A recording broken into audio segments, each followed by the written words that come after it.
It has rightly been said that revelation and worship are the foundation of everything.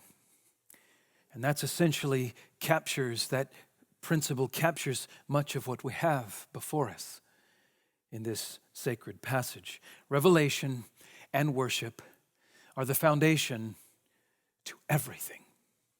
Meaning and purpose in all things find their anchor and their aim in the revelation and worship of God. This is a book called the Gospel of Matthew, and as a good news, according to St. Matthew, it is a testimony, a sacred biography of the life of Jesus of Nazareth, a life unlike any other life. And what we find today is we see him and his disciples in a most unique situation. It is an account of numinous proportions. It is profoundly holy, altogether other, mysterious. It is an encounter that is clearly supernatural, and with a purpose and point to it that is significant for us today. It is no wonder that this sacred scene is one of universal fame, but I ask that we would give careful attention and almost have to unlearn some things we have come to think about this passage and learn what God reveals about it. If I could give you one thing about it, it is a high point in the revelation of who Jesus is.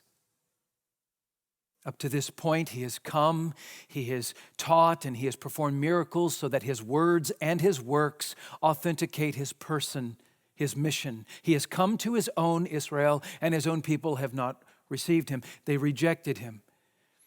And so he goes through this period of rejection, and he begins to proclaim to his disciples that he will be rejected. He begins to then teach in parables because they are the hardness of the people's heart.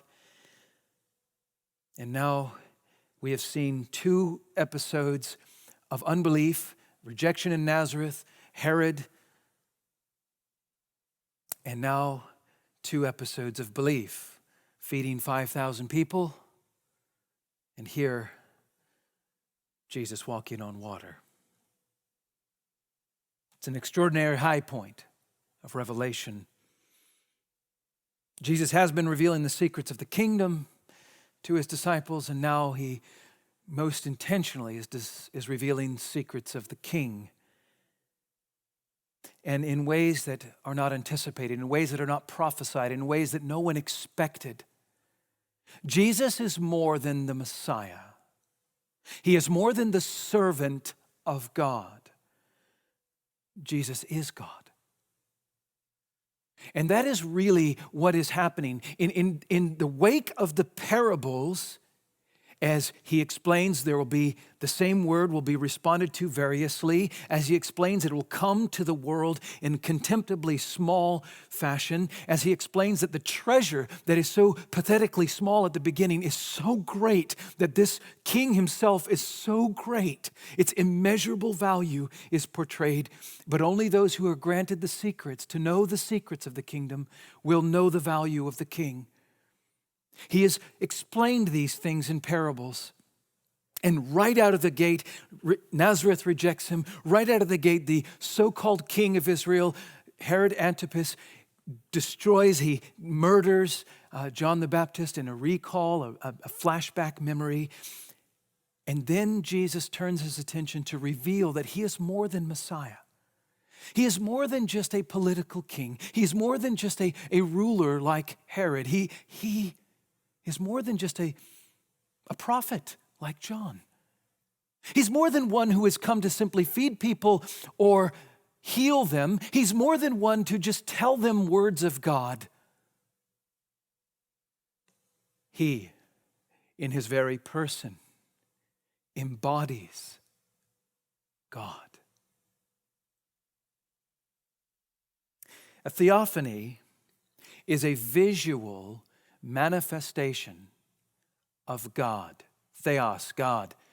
Phany, the idea of light and revelation. A theophany is a visible revelation of God. And I submit to you that this passage in a unique form is a theophany in Jesus. It is Christ's theophany. It is Jesus revealing himself uniquely as God. After all, did Matthew already tell the reader all the way back in chapter 1, verse 23, that this child shall be named Immanuel, God with us? I dare say this is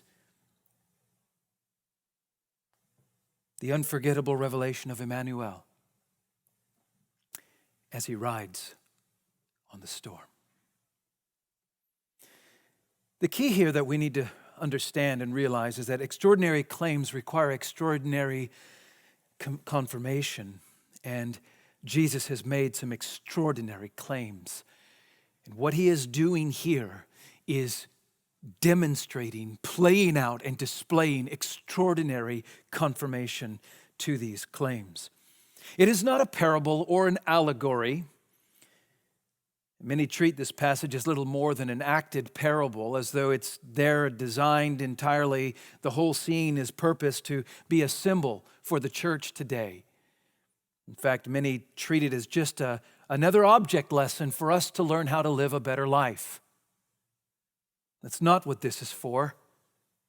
Some have taken it throughout church history and said, oh, the boat equals the church, and the stormy sea equals a hostile world, and Jesus coming on the sea is like every one of us who simply believe have Jesus come to the church to comfort her in the middle of her storm. My plea is to allow the text to speak for itself. While certain principles that have been expounded from this text are true, that's not exegesis. That's not what this is saying. That's not the meaning of the text. The meaning of the text is what we're after first, and that's what we're going to focus our heart's attention on. I want the text to speak for itself. I want every one of us to come under the text, to understand what God is doing by revealing these words and why this way. What is this encounter teaching us primarily? And yes, in all of its immeasurable heights, it does minister to us deeply, minister to the redeemed in ways practically and profoundly. It's a story of indisputable memory. Everything in it has the clear markings of a vivid recall of an unforgettable experience, an encounter that cannot be forgotten.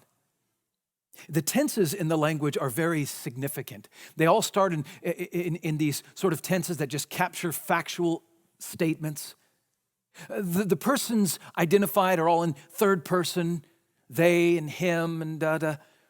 And then as we move through the story, we find that suddenly the pronouns all turn to be very personal and first person, second person.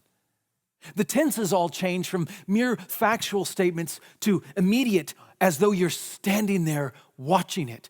Active, immediate tenses that are happening in the moment.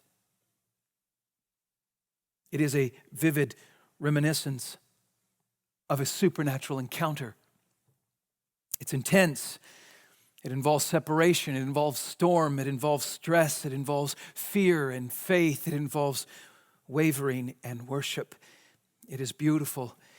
One last thing I want to do is simply declare to you the thesis of this whole. The unit here, the thesis is this, that this is Christ's theophany. He is revealing himself as God, and that has profound implications for you and me in life, yes, but let's first see how this reveals Christ as God.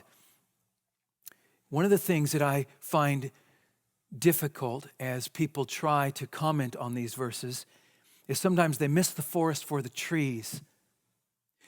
In isolation, perhaps most of the arguments presented here in isolation could be explained by some other explanation.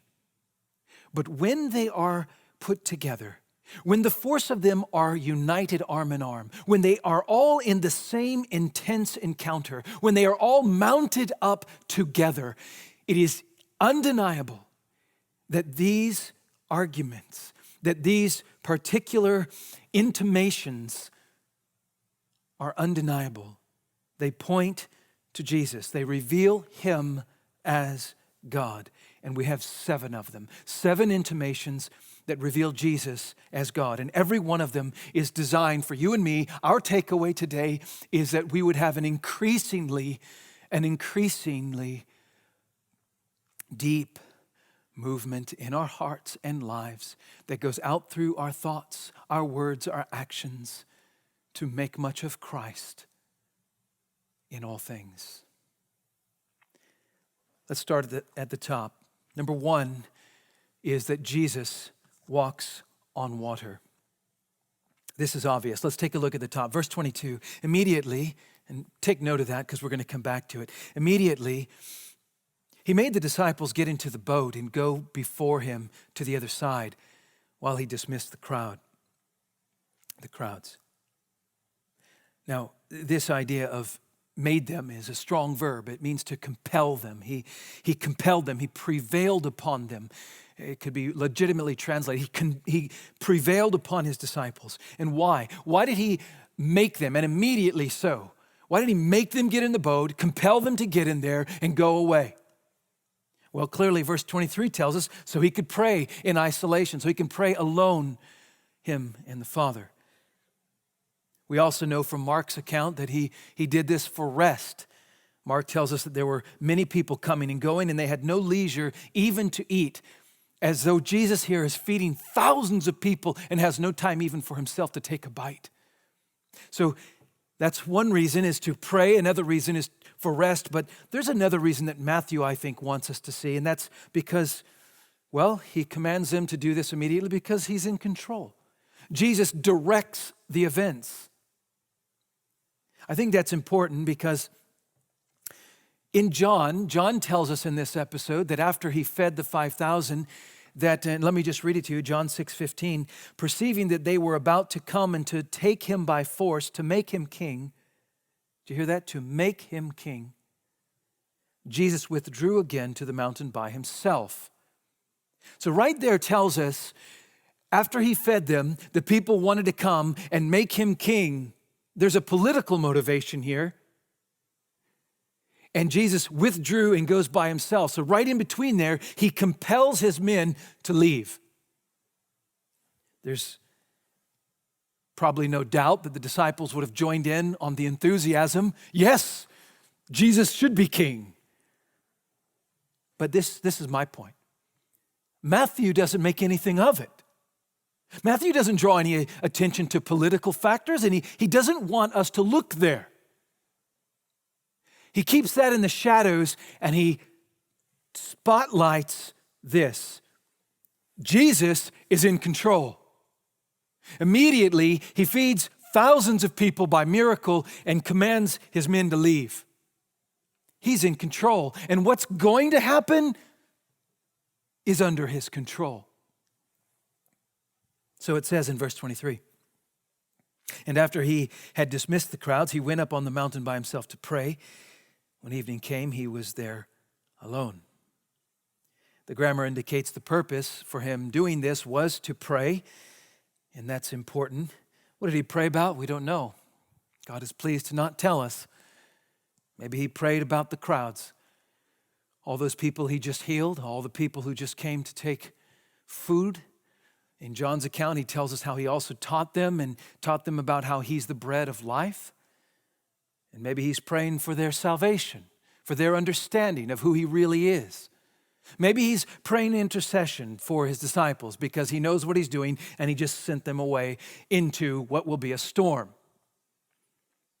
Maybe he's praying like in Gethsemane, where he is anticipating, his face is set like flint to Jerusalem, and he is going to go there. He's on the last year of his ministry, and everything now is like dominoes. It is working directly toward the cross. He is increasingly illuminating the path, and he's revealing himself as truly the Messiah, but more than that, and most unthinkable, the one who will die in the place of his people. Maybe he's praying over these things. One thing we can know for sure is that the attention is quickly directed here in the text to the chief concern.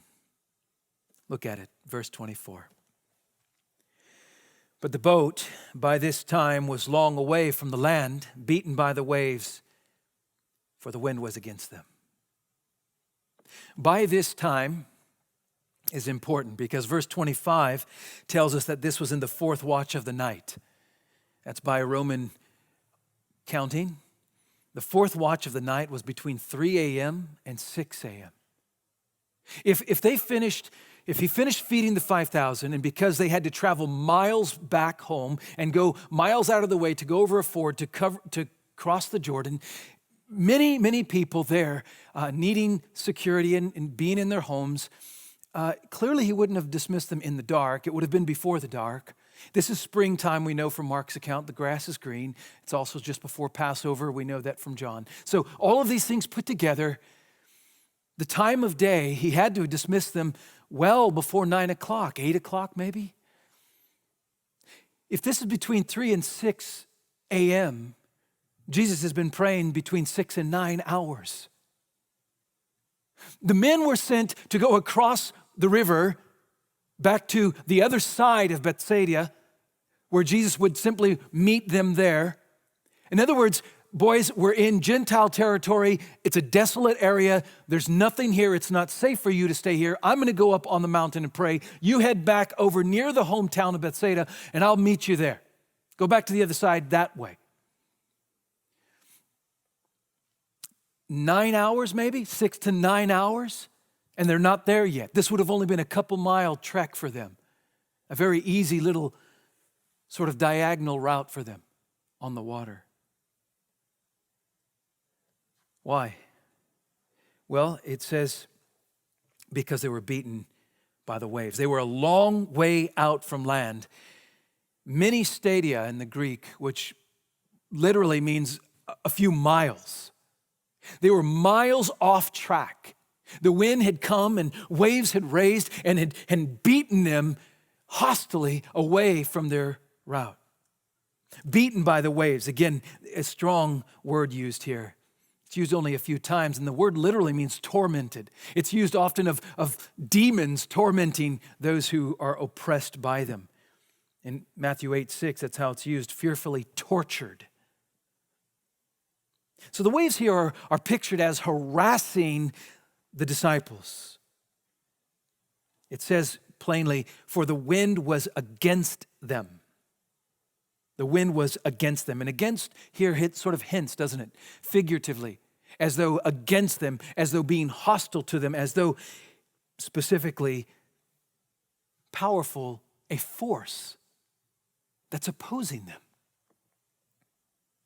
Well, the Sea of Galilee is 628 feet below sea level. 628 feet below sea level. And the Golan Heights to the east are high, and on the other side, the east side of the Golan Heights is desert land. So you have strong winds once the sun goes down. The sun no longer heats the ground, so the ground cools quickly, but the water doesn't cool as quickly. Heat penetrates in the day, the water and the land equally, but the water absorbs more of that heat. And so throughout the night, it releases that heat slowly. So there's more heat over the water than the land at this time, and that causes a pressure differential, and the wind blows up and over the Golan Heights and comes rushing down 620 feet below sea level and creates massive waves. It's been reported even recently that in the Sea of Galilee, there are reported as high as 11-foot waves crashing all the way out to the west coast. In fact, Thompson's Land in the book, he reports this: I have seen the face of the lake like a huge boiling cauldron. The wind howled down the valleys from the northeast and east with such fury that no efforts of rowers could have brought a boat to the shore at any point along the coast. He's seen it with his own eyes. He goes on to describe how on one occasion a team of them pitched their tents on the shore and remained for 3 days and nights exposed to the tremendous wind. We had to double pin all the tent ropes, and frequently we were obliged to hang with our whole weight upon them to keep the quivering tabernacles from being carried up bodily into the air. No wonder the disciples toiled and rowed hard all that night. In another place, he says this: small as the lake is and placid in general as a molten mirror, I have repeatedly seen it quiver and leap and boil like a cauldron when driven by fierce winds. Now, let's get back to the thought of what's happening. The waves are tormenting, beating them. They're hostile, they're against them. These massive waves, dangerous waves, the most experienced seaman can't get to the shore. Under these conditions, it makes sense why the Old Testament links the sea to chaos and even evil. So often, excuse me, so often in the Old Testament, the sea is seen this way, as symbolizing evil, as symbolizing chaos and disorder, unruly forces and powers. And even in Revelation, in chapter 13, verse 1, it says that I saw a beast rising out of the sea. So it's symbolic. Leviathan is always pictured as in the sea, the great dragon in the sea. Often in the prophets describe the sea and monsters of great fear, of great evil power. All of this sets up the scene, doesn't it? Look at verse 25. He came to them, walking on the sea. So our first point here, the first intimation is very, very important. Jesus walks on water, and it's much more than just walking on water. There's so much symbolism and implication here. Listen, Jesus came to them as a superior power to the greatest powers known on earth. He came to them literally as one who has authority and conquest over chaos and evil. He came to them as a master in his own world. He came to them in powerful symbol as the creator who has control over unruly forces in his creation. Kistemacher says this well: the winds cannot overturn him. Are they not his willing messengers? The waves cannot drown him. Are they not his obedient servants? He sent the boys out, and he intentionally stayed away for so long. This is no surprise. He's in control of everything. And now he comes as a conquering king over even the greatest forces of chaos and evil. It's a testimony. It's a testimony, and it's a testimony in the Hebrew mind. It's a testimony in the biblical mindset. It's a testimony in the revelation of God that is reserved for God and God alone. Only God is portrayed ever in Scripture. Only God is portrayed as having power to tread on water, power to calm storms. Consider just a few examples. Job 9:8. Who alone stretched out the heavens and trampled the waves of the sea? In Job 38, when God looks to Job and begins to challenge him, who are you? Gird up the loins of your mind and answer me like a man, and I will ask you, where were you when I? Where were you when I? And what about this? Can you explain it to me? In one of those, he says this: have you entered into the springs of the sea or walked in the recesses of the deep? This is reserved for God alone. In Psalm 77:19, your way was through the sea, your path through the great waters, yet your footprints were unseen. It's as though God walks on water alone. Isaiah 43 makes it clear. Thus says the Lord, who makes a way in the sea, a path in mighty waters. In the context of Isaiah 43, where he says, I and I alone am the Lord, and there is no other. So this is a testimony reserved for God and God alone. The fact that Jesus walks on water is a theophany. He's revealing himself as God. He came to them walking on the sea. It said that the Egyptians held that walking on water was an emblem of the impossible. And Ryle says, well, that to our poor, weak minds, the whole event is utterly incomprehensible. And remember, Jewish tradition always held that God alone not only could tread over the storm, but God alone could deliver. God alone could save and rescue from the sea.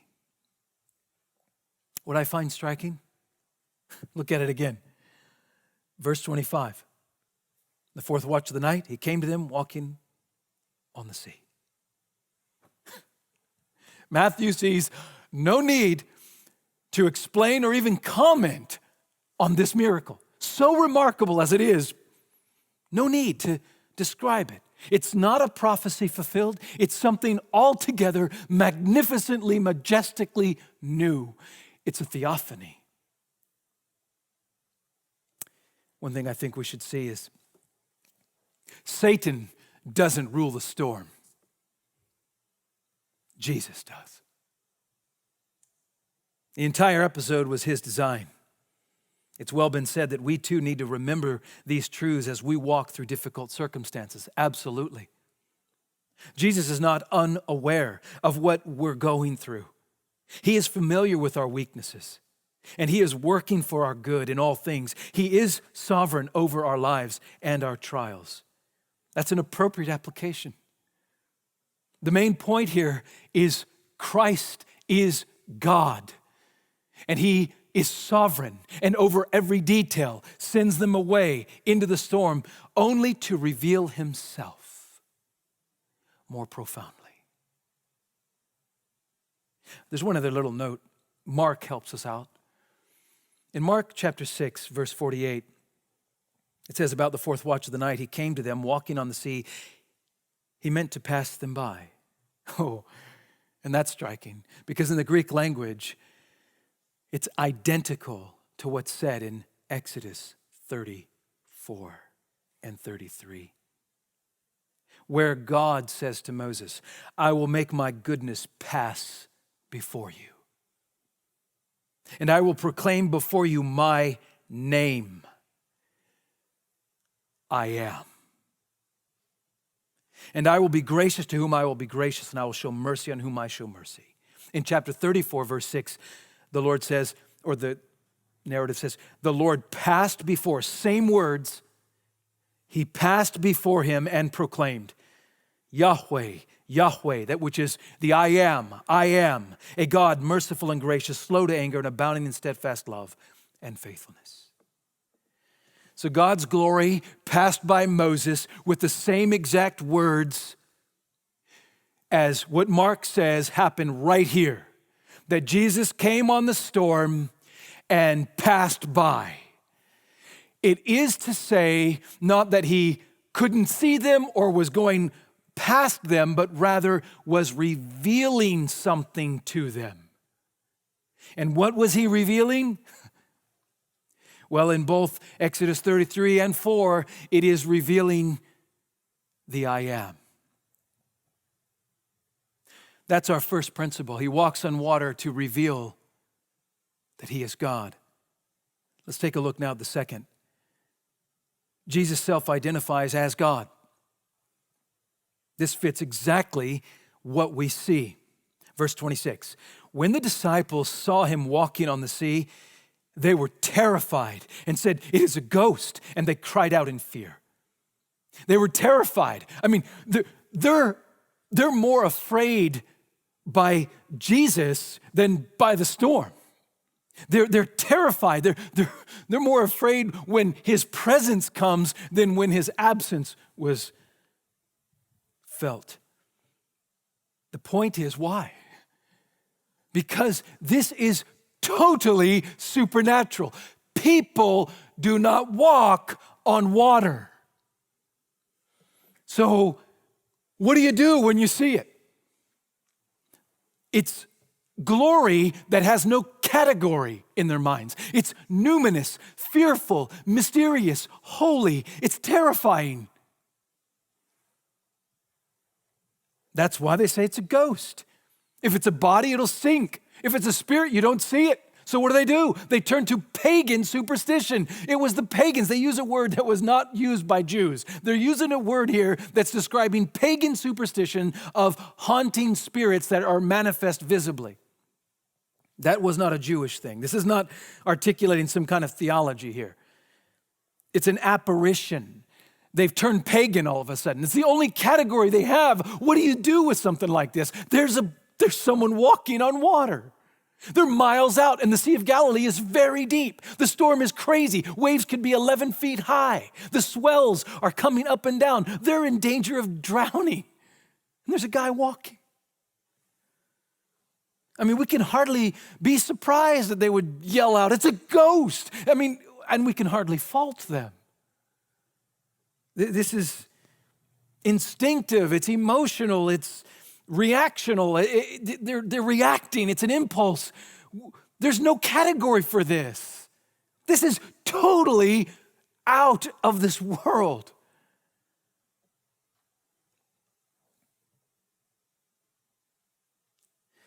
You know, all the reasons we just gave about remembering how only God walks on storms, treads the storms. We can't expect the disciples to systematically analyze a situation like that in that moment. This was real. I mean, they're soaked. They've been out there, maybe their muscles are tense and their hands are probably blistered and sore. They're so exhausted. 9 hours pulling ropes, pulling things back, trying to row. They've been struggling against wind and waves, in danger of their life, without Jesus for hours and hours and hours. They are so exhausted, and they respond like you and I would respond. This is out of the world, out of this world. Well, they cried out in fear, and that's what we should expect with a theophany. God shows up, you tremble, you fall on your face. We should fear, we should tremble, we should be terrified. Tharsete, ego eimi, me phobeste. That's what Jesus says. That's all he says. That's all he says. Verse 27, immediately Jesus spoke to them. And that's all he said. Tharsete, take heart, take courage. It's positive. Me means do not, actively stop doing. Phoba, you hear phobia, you hear fear. Stop fearing. But on what basis? What basis should we take courage and stop fearing? Understanding what they see. That's the basis. Understanding what they see. It's a theophany. A theophany is a visible manifestation of God. There is no disappointment in Jesus' tone. Take heart. Stop fearing. Because I'm doing something. I'm revealing something. There's no disappointment like, I can't believe you thought I was a ghost. There's no disappointment here. Why? Because fear is entirely appropriate in the face of theophany. Instead, the tone that comes across is something even more striking. You see, Jesus could have calmed the storm like he did. Remember in chapter 8? We've been here before.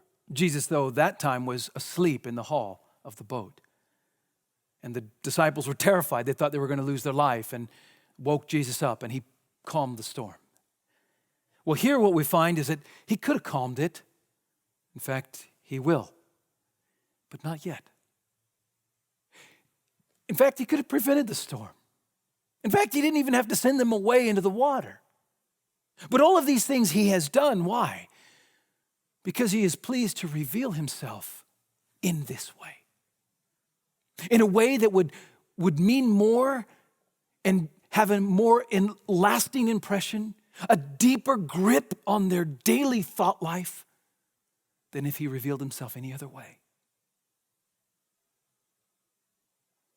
This is how he reveals. He reveals an overwhelming stride. And what does he reveal? Take heart. Stop fearing. These are the two bookends. But what's the content? What's in the middle? On what basis should I take heart and stop fearing? Ego eimi. That's all he says. Ego eimi. I am. Now, I know that many have argued that this should really be taken as meaning nothing more than a self-identification, saying, it's me, it is I. Well, what is the situational use of that phrase, ego eimi? What function do these words have here? Let's think about it. Was Jesus not seeking to comfort and assure his disciples that all is well? Was he not trying to convey to them that he has everything under control and that he has come to save them, to rescue them and deliver them from danger? Is not that his intention when he says, take heart, stop fearing? And on what basis then does ego eimi do that? I mean, think with me on this. He's telling them they're safe. Why? Because it is I, as though to say, don't worry, it's only me. It's not a ghost, it's only me. And then they compute, oh, that makes perfect sense. It's only Jesus walking on water. It's insanity. How exactly is this argument that it's just self-identification? It's only me, it's not a ghost. How does that help? Unless that only me points to something more than a man. I mean, if it was James on the water, or Peter or Simon or Andrew, and they said, oh, don't worry, it's only me, that wouldn't comfort anyone. How in the world are you doing this? And not only that, do you remember the men just witnessed Jesus healing everybody, thousands of people, and feeding thousands of people by miracle? They're miles in the ocean. It's dark. They are so exhausted, and he's treading the storm. And he says, ego eimi. Even self-identification would do little to soften his claim to deity here. Take heart and do not be afraid are based on the fact that he embodies the person and the presence of God. It is realization of this fact that is the only explanation that makes sense of his own exhortation. Take heart, I am. Stop fearing, I am. As Carson points out, even if it was not fully understood by them at this time, this decisive self-disclosure of deity would be brought to mind after the resurrection. They would remember. He said that. The text literally says, I am. It doesn't say, it is me. It literally says, I am. And in this setting, in the numinous events and the intensity of the encounter, there's no denying that it's an echo of the divine name. This divine name, the I am who I am, that spoke out of a burning bush to Moses when he said, who are you? What shall I tell the people who sent me? I am who I am. It is the great I am. As one said, it is not, it is I, but I am, the living one, the master of wind and wave. In Deuteronomy 32, it's the seal of the one true God. See now that I, even I, am He. That's clearly I am, ego eimi. And there is no God besides me. I kill and I make alive, I wound and I heal, and there is none that can deliver out of my hands. Now that brings security in the face of danger. I am. I give life, I take life. Stop fearing. Or how about Isaiah 43, verse 2? When you pass through the waters, I will be with you. And then a few verses later, he declares himself, I am. You are my witnesses, he says in verse 10, my servant whom I have chosen, that you may know and believe me and understand that ego me. Understand that I am.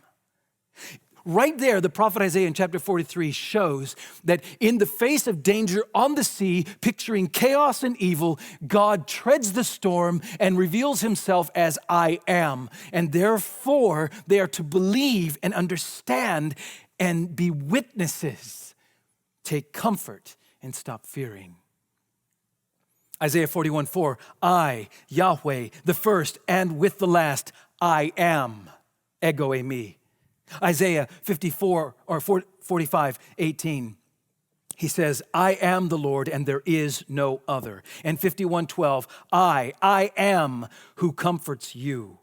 This is what Jesus is doing. This is the grounding of it. This is the self-identification as God. This is exactly what Mark intended for all the readers to see and what Matthew implicitly gives. He comes on the storm as though revealing himself as the only one who has power and authority over it. He is the great I am. He embodies God's power and claim. One commentator said, Jesus brings the answer to their need if only they perceive and believe that in him, God is at work to save them. You see, God is present in Jesus, uniquely in Jesus. Blomberg says it well. This is perhaps Jesus' clearest self-revelation of his divinity to date. It's a high point, and it's to his disciples exclusively. He will later in Matthew 22:33 say, I am the God of Abraham, the God of Isaac, and the God of Jacob. In John chapter 8, we notice that he says, truly, truly, I say to you, before Abraham was, I am. We know that Jesus does reveal himself as I am, as Yahweh. And perhaps no more dramatically than here. One thought of application we could take, again, Cranfield says this well, if it is the result of obedience to Christ's command, that the church or the individual Christian is in a situation of danger or distress, if it is out of obedience to God, then there is no need to fear. For he is the everlasting I am. Well, let's take a look at the third. The third intimation, each of these designed to stimulate within us to make much of Christ, for he walks on water as God only does. He reveals himself as the I am in a context of what only God does. And now he empowers the impossible. Jesus empowers the impossible. There's no parallel to this in the other Gospels. Only Matthew records this scene next. It's the first of three scenes in which Peter is specially featured. Let's take a look at it, and we're going to be brief with it, but let's take a look. Verse 28, and Peter answered him, Lord, if it is you, command me to come to you on the water. It is a most beloved scene, but I dare say that artistic expression of it abounds not only from the painter, but also from the pulpit. Some praise Peter for his boldness and initiative in faith. Others criticize Peter for taking his eyes off of Jesus out of fear of the storm. And they make the story all out to be that. I've even heard a sermon where it says that's what the whole story is about. But it is very important that we notice that how Matthew treats it. First of all, he makes certain that he doesn't explain why Peter said it. It's not clear why Peter would ask the question. And we need to give thought to that. What we do see him say is, if it is you, and though there's a hint of doubt there, it is in the grammar a construct that speaks of reality. He is believing that this is real, that it is you. So one thing that we can certainly commend is that he realizes that is Jesus, and that he also realizes that he can do nothing apart from divine command. He doesn't say, grant me power. He just says, command me to come. Now here's where I want to ask us to think more carefully about the purpose of this. Command me to come to you on the water. Is it bold faith? Is that what we're to see here? Some say this is the testimony of faith. It's a believing response. It's to be applauded. In fact, one commentator writes this: this was true boldness of faith on Peter's part. That strength of faith which knows and trusts that even natural impossibilities yield before the will, word, and power of Jesus. And goes on to talk about how maybe we need to think that way. Well, I would say, okay, but Jesus does not commend him for starting well, does he? Well, others say that it's a testimony that he was wanting reassurance. He needed a sign. He needed confirmation. He's looking for confirmation as Jesus says this, he believes it, but he needs confirmation. And it's also said that the other disciples did better than Peter because they simply believed by word, whereas Peter needed a sign like the Jews. Well, I don't quite think that's the point, because then so did it fail? There's no resolve to that kind of a purpose. Is that too close to testing God? Like Matthew 4, where Satan says, turn these stones into bread? I don't think that's the purpose. I don't think the idea here is seeking for a sign, testifying to the reality of what Jesus is claiming. So is it what most commentators say? It's just the imprudence and impulse of rash thinking. It's a rash request to do what Jesus is doing. Maybe because the disciples just participated in the miracle of feeding thousands of people, maybe he wants to just participate in the miracle. It's kind of odd, because the miracle is Jesus coming to them, not going away from them. He goes here, Peter, from terrified to wanting in on a miracle. That could be. Spurgeon says this: what did Peter want with walking on the waters? His name might have suggested that he, like a stone, would have gone to the bottom. I love his way. It was an imprudent request. It was the swing of the pendulum in Peter from despair to an injudicious venturing. Calvin says it was a wish not well considered that burst into flames. There's a bit of self-confidence in Peter when he makes this request. To want to walk on water has been said to want to do what only God can do, and that's presumptuous. Might be. It is, certainly. Well, Jesus again is coming to save. What is Peter's purpose to leave the boat? Peter wants to exit. That's the opposite direction. And what exactly will this accomplish? What about the others in the boat? Is he going to abandon them? What's the function of this scene? Well, one writer says this: the Bible never condemns believers for risking great things for God. Commending Peter, saying, no, he's risking great things for God. He's the leader of the disciples. He's giving us an example. We should all have that kind of an example, a bold faith that gets up and takes great risks for God. Well, my question is, great risks for God? The great risk part I understand in this scene, but for God, I don't understand in this scene. There's no for God here. He's not in any way serving his fellow brethren. He's not bearing witness to Christ outwardly. This seems to be very much focused on Peter. Well, one more consideration. Some have said that he's seeking escape, that they're perishing, and he wants out of a perishing boat. And it's sort of the echo of Matthew 11:28. Come to me. As Jesus says, come to me, all you who labor and are heavy laden, and I will give you rest. It might be, but I think that, again, Peter being an experienced fisherman, a seaman, I'm not quite sure that he would request it this way.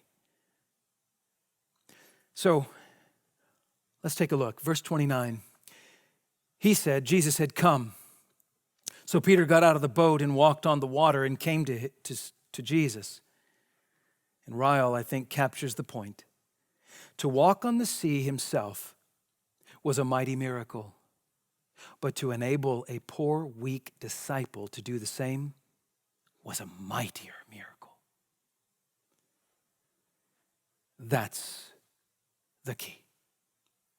What we have here is that Jesus empowers the impossible. This isn't a prescription for us to follow Peter's example. This is simply purposed to reveal Jesus. The application is this. Are disciples supposed to learn to walk on water? Is that the point? Are we supposed to walk on water in the midst of a howling storm, in constantly inundated with doubts? Is that what we're supposed to learn? I think it's off the analogy. If the boat is the church, then why are you getting out of the boat? Why are you getting out of the church in the analogy, as has been popularly used? Let me just close these loose ends with 3 observations. I want to give them to you very quickly. 3 observations. We are not invited to mimic or imitate Peter. We are not, anywhere here in this text, is there any commendation to imitate Peter. This is not a call for us to be bold in asking to do impossible things. This is all to reveal the power, the majestic, holy might of Jesus. There are 3 things, though, that we can learn from his behavior. Let's look at them one at a time. Very brief. Number 1, it's a caution against faith that is impulsive. Number 2, it's a caution against faith that focuses on circumstances. Caution against faith that's impulsive. Caution against faith that focuses on circumstances. And the third obvious is it's a commendation of faith, at least, that focuses on Christ. But let me stress, this happened not to make much of Peter or the disciples or faith, for it actually ends in failure and there's a rebuke. This exists to make much of Christ. It's not about Peter. Jesus placed Peter in danger to reveal himself to him. Really, it's for our next point. The reason he enabled the impossible was for the very next point, which illustrates and intimates his deity. Number 4, Jesus is the proper object of faith. Look at verse 30. But when he saw the wind, he was afraid and beginning to sink, he cried out, "Lord, save me." And that's the point. Yes, it is true, and it is a very important insight and application to our thinking that when we take our eyes off of Christ and when we look at our circumstances, we will falter. That is a true principle. Here, the point is very simple, that we are to focus on Christ, but why? Because he is the object of our faith. He is to be the object of faith. He is to be the one to receive the words, "Save me." He is to hear from us, "Kurios," Lord. He is the ego eimi that is to be worshiped as the God alone who can save. That's why this happened. Notice that Peter this time doesn't say, "If it is you, save me." All that's put away. The lesson is now manifest. The point that Jesus is doing this, the reason why he said come was because he wants to reveal himself in new dimension. And this is what happens. Save me, just like Psalm 69. Save me, O God, from the waters have come upon my neck. Or Psalm 144:7, stretch out your hand from on high and rescue me and deliver me from the many waters. This too testifies and intimates that Jesus is the one true living God. come in human flesh. So verse 31, Jesus immediately reached out his hand and took hold of him, saying, "O you of little faith, why did you doubt?" Here, the tenses all shift. The pronouns all shift. It's all very intimate and personal. It's vivid before our eyes unfolding. And the point that he's making is simple. He calls him, "You man of little faith." Why would he say that? It's the only place, by the way, that that word is used for individuals. Only place. Everywhere else is for groups of people. Only to Peter does he say this to an individual. And the point is, why did you doubt?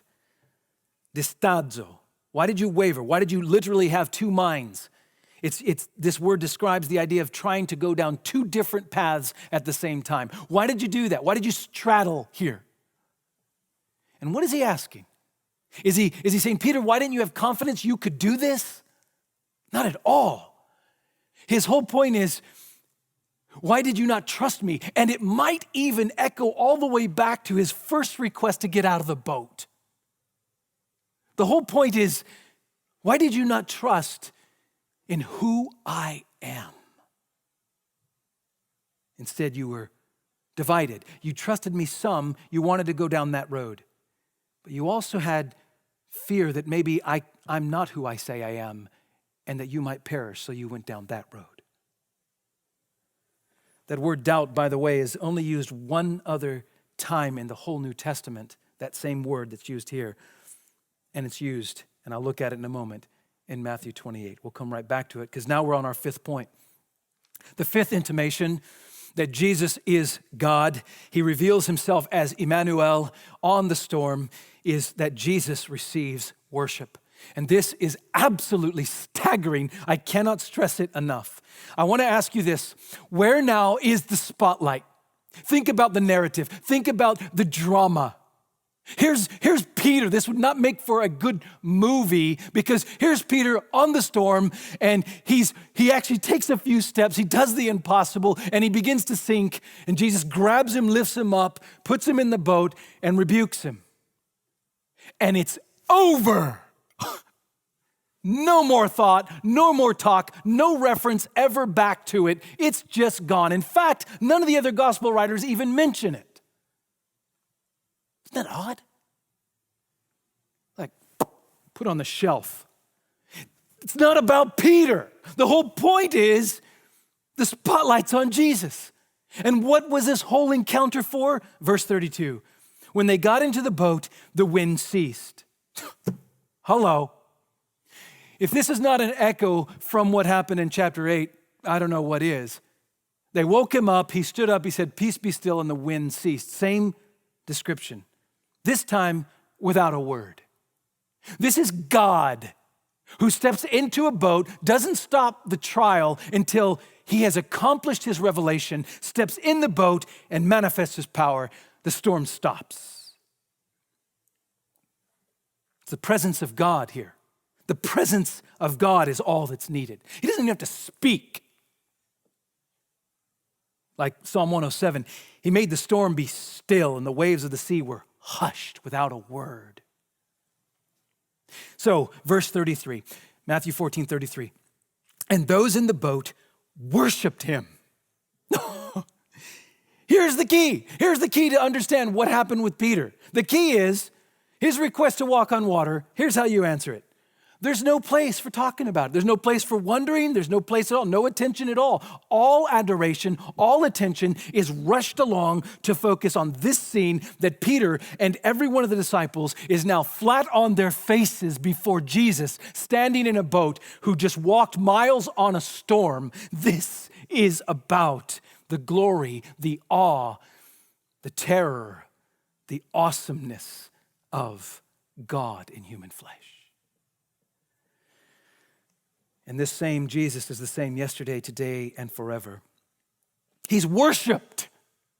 Let me just John Stott says this well. Nobody can call himself a Christian who does not worship Jesus. To worship him, if he is not God, is idolatry. To withhold worship from him, if he is apostasy. You have no other choice Jesus does not afford you to treat him like a prophet only, or to treat him as one of many gods, or to treat him as one of many saviors. He is God to be worshiped as God, or you are not his. Here's the issue. They're falling down before a being who has just demonstrated supernatural powers and attributing to him the status of divinity. They are worshiping him. Proskuneo. They are prostrating themselves and ascribing to him glory and honor and trembling fear. And here's the application. Only when you realize who Jesus is, your life will change. Jesus didn't change. All the experience the disciples had with him didn't change. He never changed. But in this experience, in this encounter, they realized something deeper about him, and it transformed them. That's my prayer for every one of you. Might I just give one example here? I have so many worthy of a book, but let me just give you one example. To understand this word proskuneo, this idea of worship, people might say, oh, well, it's just bowing down. Doesn't necessarily mean deity. I beg to differ. Turn back with me briefly to Matthew 4. Look at this, Matthew 4, verse 8.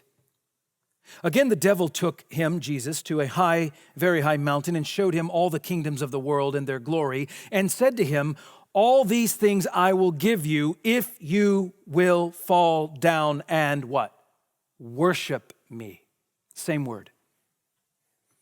Now notice how Jesus does not respond. He does not say, well, you aren't some great being worthy of some worth to ascribe to you worth.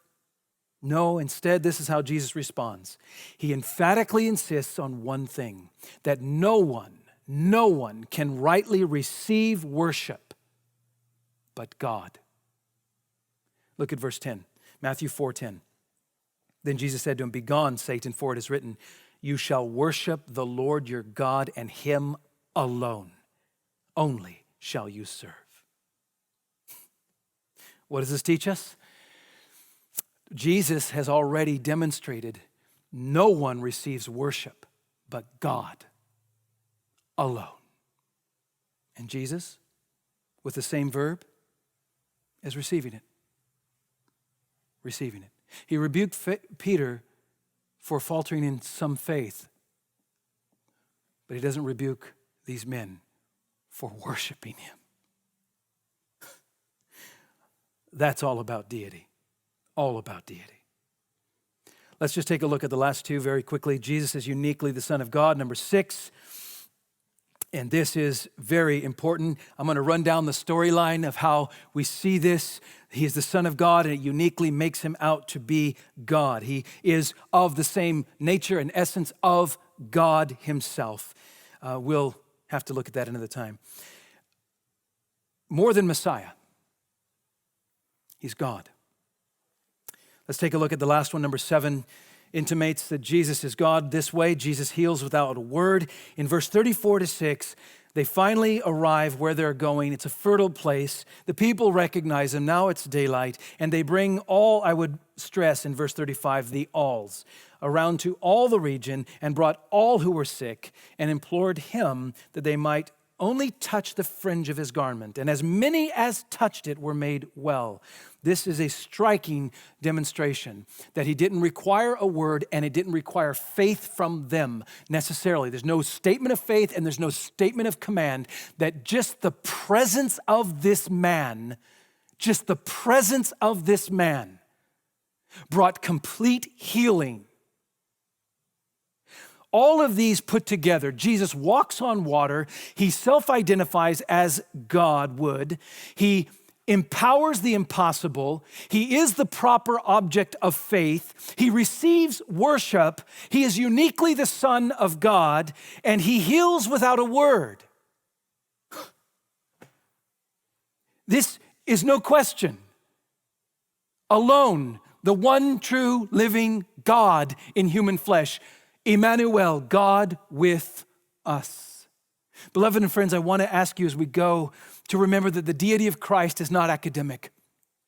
The application to you is, yes, we can now, after looking at the essence of who he is, we can now say, because of who he is, we can realize that in this history, whatever our history is, whatever our circumstances are, whatever storms we face, we can have complete confidence to take courage and to stop fearing because he is the great I am.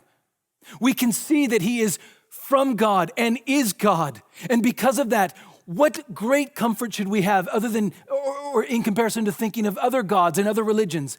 It's this: God came in human flesh to live a perfect life as a man, to sympathize with our weaknesses, but most important, to bear the punishment we as sinners deserve. Only God could bear that punishment. Only God could sufficiently suffer the wrath of God in satisfaction. Only God could rise from the dead. And therefore, only God in human flesh can be your Savior. Only God. Jesus is Immanuel, God with us. He's more than Messiah. Oswald Chambers said, the severest discipline of a Christian's life is to learn how to keep beholding, as in a glass, the glory of the Lord. The severest discipline for you and me is today to keep beholding through the vivid drama of this scene and others, the glory of Jesus as Lord. Let's pray. Father, I do thank you for the privilege to know and to make known Jesus of Nazareth, who is God taken on flesh. I pray, Father, for each and every one tuning in, that you stir their hearts and help them wherever they are in whatever their circumstances, to look to Jesus and to him alone. That through his substitutionary sacrifice, we have hope. Hope that nothing, no chaos or evil could ever threaten. That in Christ we have security and will forever find joy. Oh, I pray, help your people in times of distress, in times of distraction, to have clarity of focus that Jesus is God. Help us to trust him. Amen.